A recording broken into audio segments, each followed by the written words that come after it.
৩৭ ঘণ্টার ফ্লাইটে B-2 বোমারু বিমানের অভিযান, বাংকার বিধ্বংসী GBU-57 ব্যবহারের অভূতপূর্ব নজির। ইরান বলছে স্থাপনাগুলো ছিল খালি, তবে তপ্ত হয়ে উঠেছে কূটনৈতিক প্রেক্ষাপট। বিশ্ব যেন হঠাৎ করে ঢুকে পড়ল এক অনিশ্চিত যুদ্ধপর্বে। শনিবার ভোরে যুক্তরাষ্ট্রের মিজৌরি ঘাঁটি থেকে উড্ডয়ন করা B-2 স্টেলথ বোমারু বিমানগুলো দীর্ঘ ৩৭ ঘণ্টার অভিযানে আঘাত হানে ইরানের ৩টি গোপন পারমাণবিক স্থাপনায় ফর্দো, নাতাঞ্জ ও ইস্পাহানে।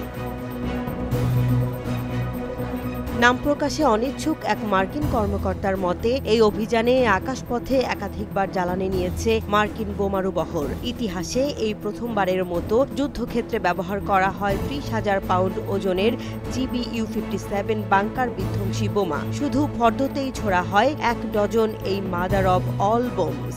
আর নাতাঞ্জ ও ইস্পাহানে মার্কিন সাবমেরিন থেকে ছোড়া হয় অন্তত ৩০টি TLM ক্রুজ ক্ষেপণাস্ত্র।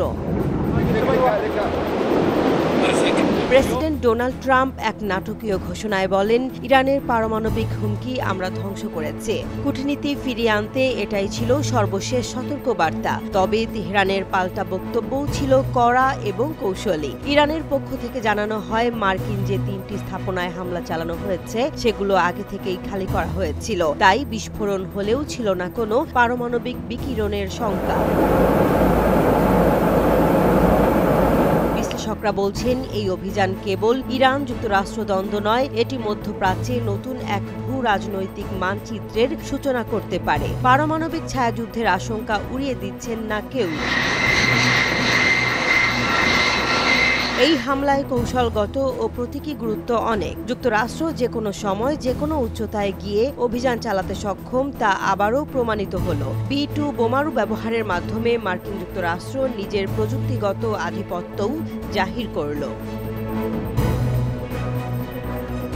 তবে কৌশলগতভাবে প্রশ্ন থেকে যায়, ইরান কি সত্যিই এসব স্থাপনা খালি করে রেখেছিল, নাকি এটি একটি বড় ধোঁয়াশা তৈরি করে আগাম হামলার জাস্টিফিকেশন দুর্বল করে দেওয়ার চেষ্টা?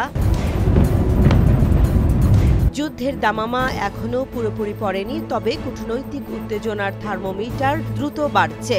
যুক্তরাষ্ট্রের হুঁশিয়ারি, ইরানের পাল্টা দাবি, সব মিলিয়ে বিশ্বের সামনে এক নতুন অনিশ্চয়তার অধ্যায় উন্মোচিত হলো। সামনে কি অপেক্ষা করছে আরও বড় সংঘর্ষ, নাকি শেষ পর্যন্ত ডিপ্লোমেসির পথেই ফিরবে পক্ষগুলো? পরবর্তী পদক্ষেপ কি হবে, এখন সেদিকেই তাকিয়ে রয়েছে গোটা বিশ্ব।